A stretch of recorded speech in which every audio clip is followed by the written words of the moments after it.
महाभारत काल की बात है। एक बार धर्मराज युधिष्ठिर ने भगवान श्री कृष्ण से कहा, हे त्रिलोकीनाथ, मैंने ज्येष्ठ माह के शुक्ल पक्ष की निर्जला एकादशी की कथा सुनी थी। अब आप कृपा करके आषाढ़ माह के कृष्ण पक्ष की एकादशी की कथा भी मुझे सुनाइए। इस एकादशी का क्या नाम है और इसका क्या महात्म है, मुझे विस्तार पूर्वक बताइए। श्री कृष्ण ने कहा, हे पांडुपुत्र, आषाढ़ माह के कृष्ण पक्ष की एकादशी का नाम योगिनी एकादशी है। इसका व्रत सभी पापों का नाश करता है। ये व्रत करने से लोक में भोग और परलोक में मुक्ति मिलती है। हे धर्मराज, ये एकादशी तीनों लोकों में प्रसिद्ध है।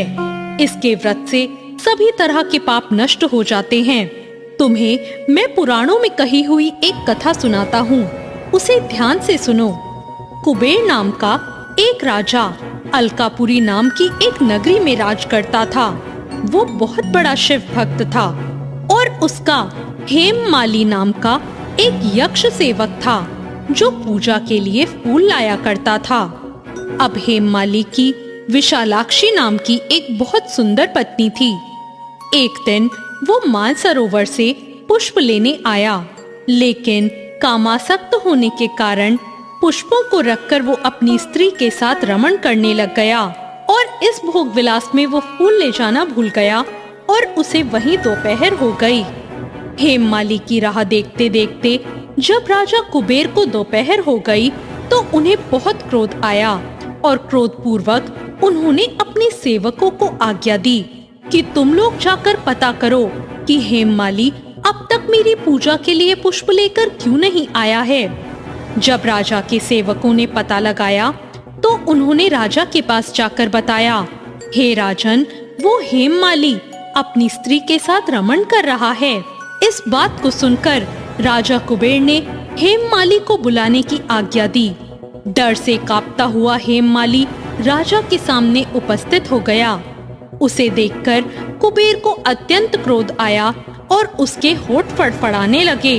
राजा ने कहा, अरे अघम, तूने मेरे परम पूजनीय देवों के भी देव भगवान शिव जी का अपमान किया है। मैं तुझे श्राप देता हूँ कि तू स्त्री के वियोग में तड़पे और मृत्यु लोक में जाकर कोढ़ी का जीवन व्यतीत करे। कुबेर के श्राप से वो उसी क्षण स्वर्ग से पृथ्वी पर आ गिरा और कोढ़ी हो गया। उसकी स्त्री भी उससे बिछड़ गई। मृत्यु लोक में आकर उसने अनेक कष्ट भोगे, लेकिन शिव भगवान की कृपा से उसकी बुद्धि मलिन नहीं हुई और उसे पूर्व जन्म की सुध भी रही। अनेक कष्टों को उसने भोगा और पूर्व जन्म के कुकर्मों को उसने याद किया और फिर वो हिमालय पर्वत की तरफ चल पड़ा। चलते चलते वो मार्कंडे ऋषि के आश्रम में जा पहुंचा। ऋषि बहुत तपस्या कर रहे थे। वह ऋषि बहुत ही वृद्ध और तपस्वी थे। वो दूसरे ब्रह्मा के समान प्रतीत हो रहे थे और उनका आश्रम भी ब्रह्मा की सभा के समान ही शोभा दे रहा था।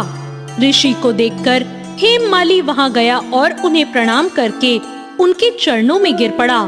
हेममाली को देखकर मार्कंडे ऋषि ने कहा, तूने कौन से निष्कृष्ट कर्म किए हैं जिससे तू कोढ़ी हुआ और भयानक कष्ट भोग रहा है।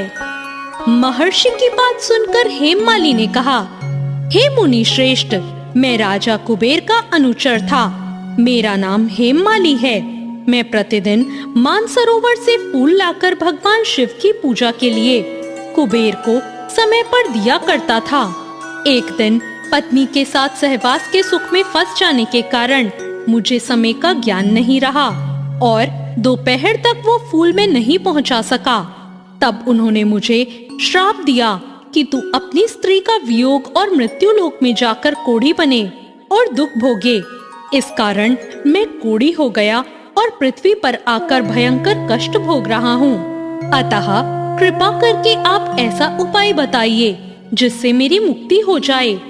मार्कंडे ऋषि ने कहा, हे हेममाली, तूने मेरे सम्मुख सत्य वचन कहे हैं, इसलिए मैं तेरे उद्धार के लिए एक व्रत बताता हूँ। यदि तू आषाढ़ माह के कृष्ण पक्ष की योगिनी नामक एकादशी का विधान पूर्वक व्रत करेगा तो तेरे सभी पाप नष्ट हो जाएंगे। महर्षि के वचन सुनकर हेममाली बहुत प्रसन्न हुआ और उनके वचनों के अनुसार योगिनी एकादशी का विधान पूर्वक व्रत करने लगा। इस व्रत के प्रभाव से अपने वो पुराने स्वरूप में आ गया और अपनी स्त्री के साथ सुख पूर्वक रहने लगा। भगवान श्री कृष्ण ने कहा, हे राजन, इस योगिनी एकादशी की कथा का फल 88,000 ब्राह्मणों को भोजन कराने के बराबर है। इस व्रत से सभी पाप नष्ट हो जाते हैं और अंत में मोक्ष की प्राप्ति करके प्राणी स्वर्ग का अधिकारी बन जाता है। तो ये थी योगिनी एकादशी की व्रत कथा। आपको ये कथा कैसी लगी कमेंट करके जरूर बताएं। साथ ही मेरे